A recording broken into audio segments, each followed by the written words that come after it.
Assalamualaikum warahmatullahi wabarakatuh. Bismillahirrahmanirrahim. La yasabul khairan illallah. Bismillahirrahmanirrahim. La yasrifu su'a illallah. Bismillahirrahmanirrahim. Ma kana min ni'matin fa min Allah. Bismillahirrahmanirrahim. La hawla wa la quwwata illa billah. Alhamdulillah ala ni'amillah. Walhamdulillah ala barakatillah. Walhamdulillahi hamdan yuwafi ni'amahu wa yukafi mazidah. Allahumma salli wa sallim ala sayyidina wa habibina wa syafi'ina wa maulana Muhammadin Iftah ibad rahmatillah adada ma fi ilmillah. Salatan wa salaman daimi mutalazimin bidawami mulkillah wa ala alihi wa sahbihi wa man walah. Wa la hawla wa la quwwata illa billah. Subhanaka la ilma lana illa ma 'allamtana innaka antal alimul hakim. Rabbi shrah li sadri wa yassir li amri wa hlul 'uqdatam min lisani yafqahu qawli. Saddid lisani wa hdil qalbi bi haqqin nabi wa alin nabi Muhammad sallallahu alaihi wasallam. Wa ba'du ma'asyiral hadirin wal hadirat rahimakumullah. Wabil khusus salam hormat dan ta'zim saya sampaikan kepada guru kita Mukarram Muhtaram Dr. Andas Ustaz Muhammad Sa'id, mata'anallah bituli hayatihi wa nafa'ana bi'ulumihi fi daraini amin ya rabbal alamin.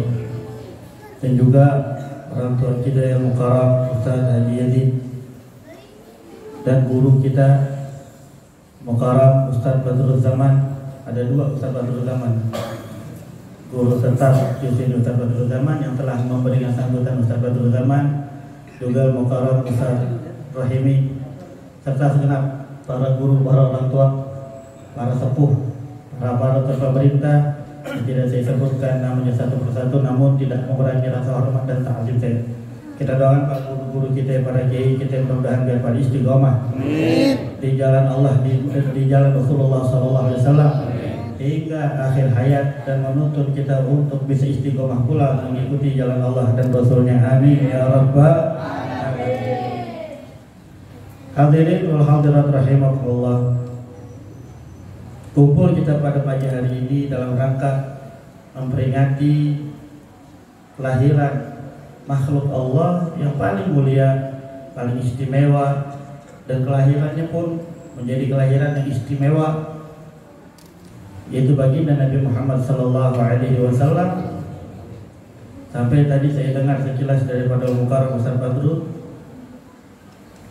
sampai-sampai kita itu dianjurkan kalau dalam menghadiri peringatan Maulid yang bagus sama seperti hari raya. Kenapa? Karena bagikan kita ini sedang mengagungkan manusia mulia, itu baginda Nabi Muhammad sallallahu alaihi wasallam. Sampai-sampai peringatan Maulid Nabi sallallahu alaihi wasallam memang menjadi suatu yang sangat istimewa. Sampai Sayyidina Imam Hasan Al-Basri, beliau mengatakan wadattu law annani mithlu jabal Uhud dhahban anfaqtuhu li qiraati Maulid Nabi Muhammad sallallahu alaihi wasallam. Saking istimewanya Maulid, Pak, Imam Hasan Al-Basri beliau berkata, seandainya aku ini memiliki emas sebesar gunung Uhud, banyak berarti emasnya, maka akan aku sedekahkan untuk pembacaan Maulid Nabi sallallahu alaihi wasallam. Dan dengan kita kumpul pada pagi hari ini dan banyak di tempat merayakan kelahiran Nabi Muhammad sallallahu alaihi wasallam, menandakan bahwa kelahiran Nabi Muhammad tidak biasa-biasa saja. Menandakan bahwa kelahiran Nabi Muhammad adalah yang sangat istimewa. Tidak ada kelahiran makhluk manapun, manusia siapapun, raja manapun melebihi daripada keistimewaan Maulid Nabi Muhammad sallallahu alaihi wasallam. Makanya kita sangat bersyukur, Pak, kalau di wilayah kita masih ada orang yang ingin menggerakkan peringatan Maulid Nabi sallallahu alaihi wasallam, sehingga kita tidak menjadi orang yang tertinggal. Karena sekarang kita bisa lihat di mana tempat, mulai dari kota-kota besar, kampung, pelosok, gang, semua ramai-ramai masyarakat muslim memperingati, merayakan Maulid Nabi Muhammad sallallahu alaihi wasallam. Dan ini semua adalah buah daripada ajaran guru-guru kita, para kiai-kiai kita, para habaib-habaib kita. Karena memang sudah seyogianya yang mana kita hidup di akhir zaman ini penuh dengan fitnah, penuh dengan cobaan, ujian, adu domba, dan pekaburan sejarah-sejarah Islam. Sehingga layak di akhir zaman ini kita perdengarkan di telinga kita kisahnya Nabi Muhammad SAW. Karena tidak ada kisah yang lebih enak untuk didengar orang-orang yang beriman melebihi daripada kisahnya Nabi Muhammad SAW. Lihat para sahabat Nabi, mereka tidak menggunakan pendengaran mereka kecuali hanya untuk mendengarkan untaian mutiara yang keluar dari lisan Nabi Muhammad SAW. Mereka tidak menggunakan pandangan mata mereka kecuali untuk memandang indah wajah Nabi Muhammad SAW.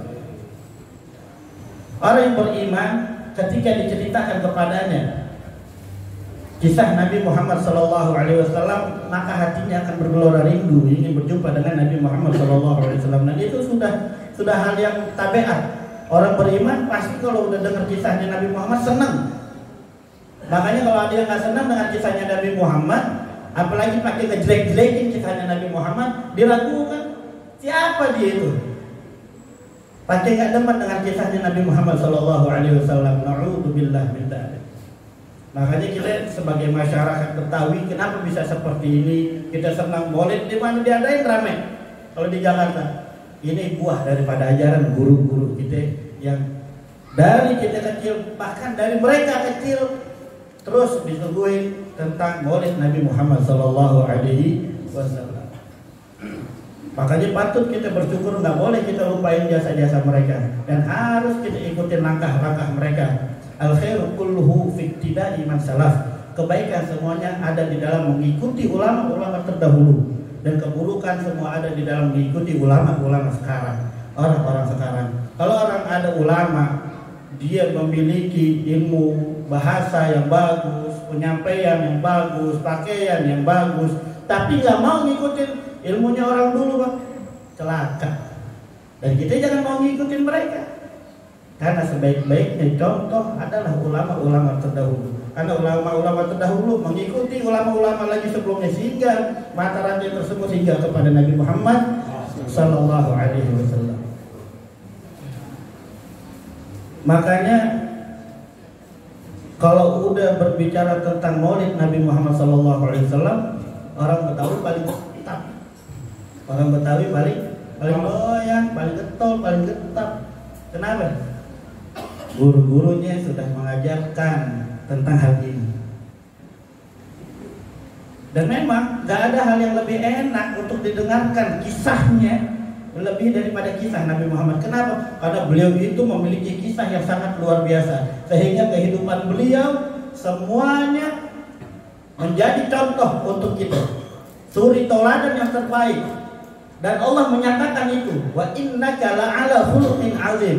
Sungguh engkau wahai Muhammad memiliki budi pekerti yang luhur dan agung. Allah yang menyatakan, tidak ada satu manusia pun yang Allah puji akhlaknya melebihi daripada Nabi Muhammad. Kenapa Nabi Muhammad memiliki akhlak yang baik? Karena Nabi Muhammad sendiri dididik oleh Allah Subhanahu wa taala. Adabani Rabbi fahsana ta'dibi, kata Nabi sallallahu alaihi wasallam. Tuhanku Allah telah mendidikku dengan pendidikan yang terbaik. Sehingga pantas di ayat lain Allah menyatakan, laqad kana lakum fi Rasulillahi uswatun hasanah. Sungguh dalam diri Rasulullah ada budi pekerti yang baik untuk kalian. Maka satu-satunya yang pantas untuk kita tiru, yang pantas untuk kita dengarkan di telinga kita, yang pantas untuk kita ikuti tanpa kita tinggalkan, yaitu baginda Nabi Muhammad SAW. Kenapa? Karena akhlak beliau itu benar-benar terpuji, kehidupan beliau itu terpuji, dan Allah menyatakan untuk kita mengikutinya sebagai suri tauladan yang baik. Makanya pantas Sufyan bin Uyainah tercatat di dalam kitab Adabul Alim wal Muta'allim karya Hadratus Syekh Hasyim Asy'ari, menukil kalamnya Sufyan bin Uyainah. Apa beliau katakan? Inna Rasulullah sallallahu alaihi wasallam huwa mizanul akbar. Sungguh Rasulullah sallallahu alaihi wasallam itu adalah mizanul akbar, apa? Timbangan yang terbesar. Nggak ada timbangan lain untuk orang muslim mukmin kecuali Rasulullah Shallallahu Alaihi Wasallam. Yaitu menjadi barometer terbesar itu baginda Nabi. Segala sesuatunya akan dikembalikan kepada Nabi. Mulai daripada perjalanan hidupnya, ilmunya, petunjuknya, akhlaknya Nabi Shallallahu Alaihi Wasallam. Sehingga fama wafaqaha fahuwal haq, fama wa khalaf ma fahuwal batil. Sufyan bin Uyainah mengatakan apa? Maka apapun yang sesuai dengan akhlak, ilmu, ajaran Nabi Muhammad SAW, maka itu yang hak. Dan apa-apa yang tidak sesuai dengan akhlaknya Nabi, ilmunya Nabi, ajaran Nabi, syariat Nabi, maka itu batil.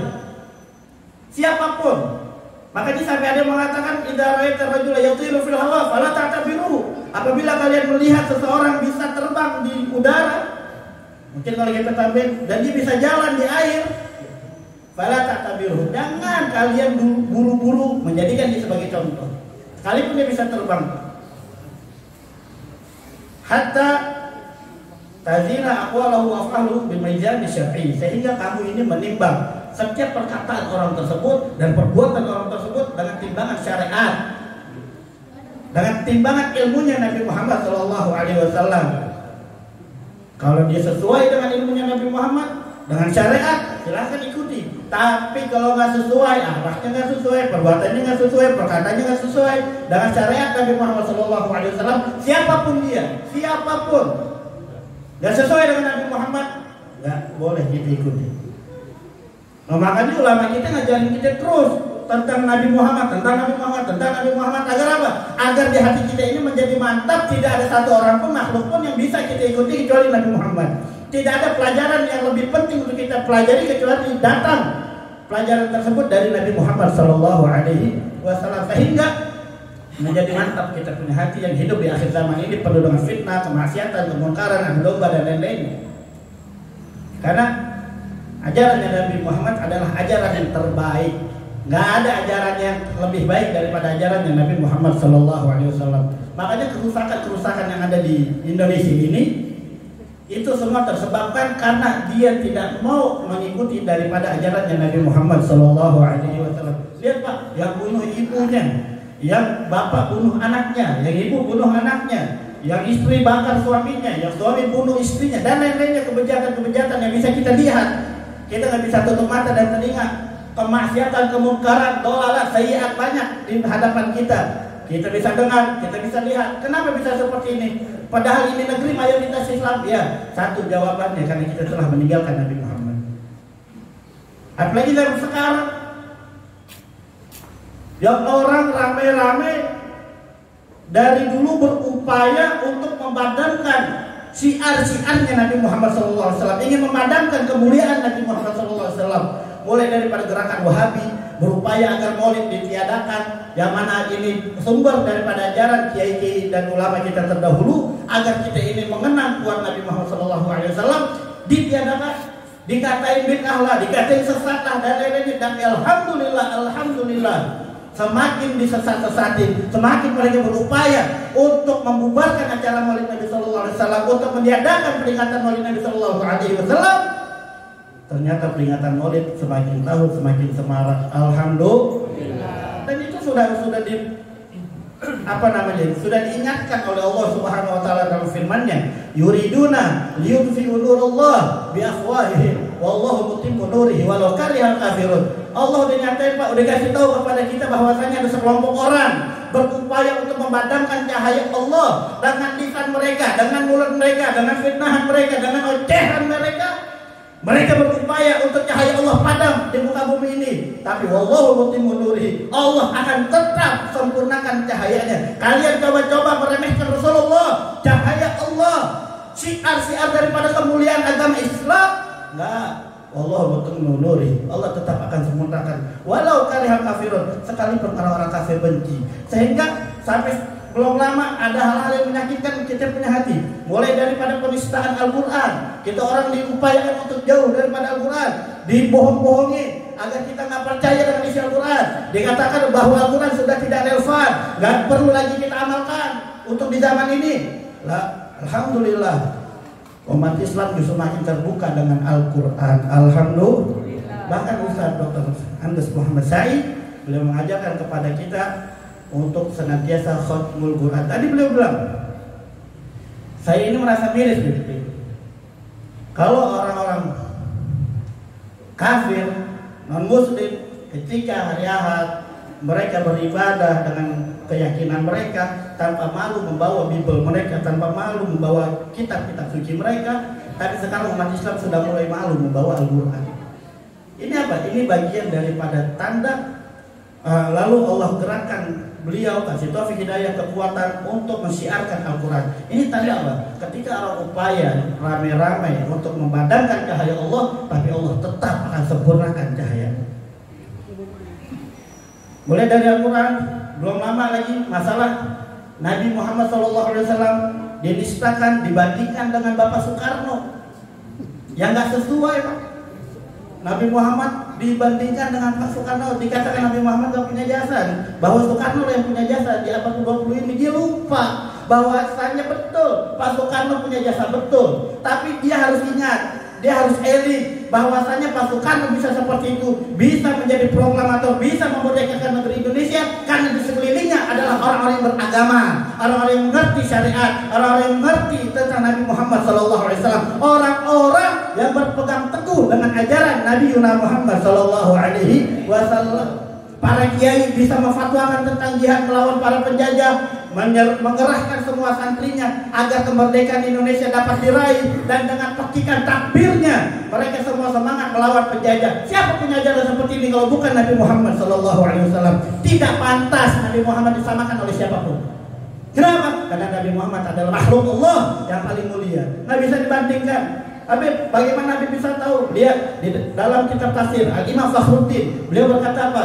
Inna malaikata umiru bisujud li Adam alaihissalam li ajli nur Nabi Muhammad sallallahu alaihi wasallam kana fi jabhati. Imam Fakhruddin beliau mengatakan, apa ketahuilah, sesungguhnya para malaikat itu disuruh sujud sama Nabi Adam tersebab nurnya Nabi Muhammad ada di keningnya Nabi Adam alaihissalam. Kita bisa bayangin, belum lahirnya Nabi Muhammad, belum hadirnya Nabi Muhammad di muka bumi, malaikat disuruh sujud kepada Nabi Adam karena di keningnya ada nur Nabi Muhammad SAW. Apa pantas kita samakan Nabi Muhammad sang cahaya disamakan dengan yang lain? Beliau adalah kekasih Allah yang semua kehidupannya untuk kesenangan kita dunia dan akhirat. Demi Allah nggak pantas. Belum reda kita punya sakit hati, ada lagi orang datang dengan menjelek-jelekan Nabi Muhammad SAW dengan mengatakan bahwasanya maulid Nabi itu biasa aja. Kacau, Pak. Ketika hadis-hadis sahih menerangkan bahwasanya Nabi Muhammad lahir itu banyak sekali keistimewaannya, seperti hadis yang datang dari Imam Ahmad bin Hanbal, disahihkan oleh Imam Ibnu Al-Hakim dan Ibnu Hibban dan lain-lainnya.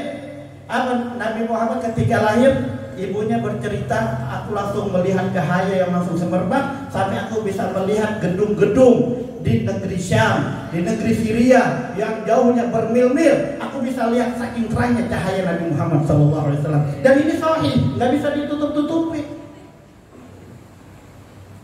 Bib kayak lampu begitu terangnya, wallahu alam. Tapi yang sadar pada saat itu membantu persalinan Nabi Muhammad telah melihat itu, dan itu sahih, nggak bisa ditutupin. Dan semua ilmu yang telah Allah hadirkan di muka bumi ini memang tidak semuanya bisa diterima oleh akal, tapi sebagian bisa diterima oleh iman. Kenapa seperti itu? Iya, karena otak kita kecil, akal kita sedikit, ilmu kita yang Allah kasih juga sedikit, sehingga ilmu yang sedikit, otak yang kecil tidak bisa mengarungi ilmu Allah yang luas. Sehingga ilmu Allah yang luas bisa dibentengi, bisa bisa diraih dengan iman kepada Allah Subhanahu wa Ta'ala. Bahkan sampai riwayat-riwayat lain tentang kelahiran Nabi Muhammad itu hebat. Jibril disuruh, ya Jibril nadi fi sairil makhluqat min ahlil ardi wa samawat. Wahai Jibril, umum itu kepada seluruh penduduk langit dan bumi, bidahani wal bisyarat, agar mereka semua bahagia, gembira, menyambut.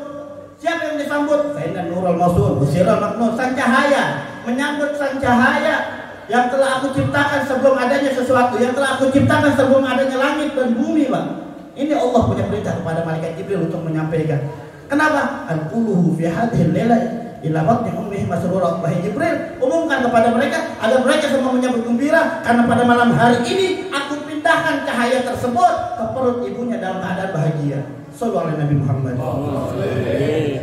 Dan Allah nyatakan, wahai Jibril, amla'u bihil qawna nura. Wahai Jibril, aku akan terangi alam semesta ini dengan cahaya tersebab kelahiran kekasihku Muhammad. Sehingga di malam kelahiran Nabi Muhammad, sesuatu yang tidak bisa dilihat kecuali di siang hari, pada lahirnya Nabi Muhammad bisa dilihat. Kenapa? Saking terangnya. Allah ikut merayakan kelahiran Nabi Muhammad SAW.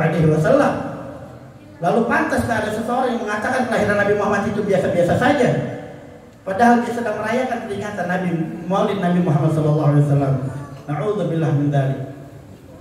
Nggak sampai di situ, Allah lagi kasih api yang 1000 tahun nggak pernah padam sehingga menjadi sesembahan orang.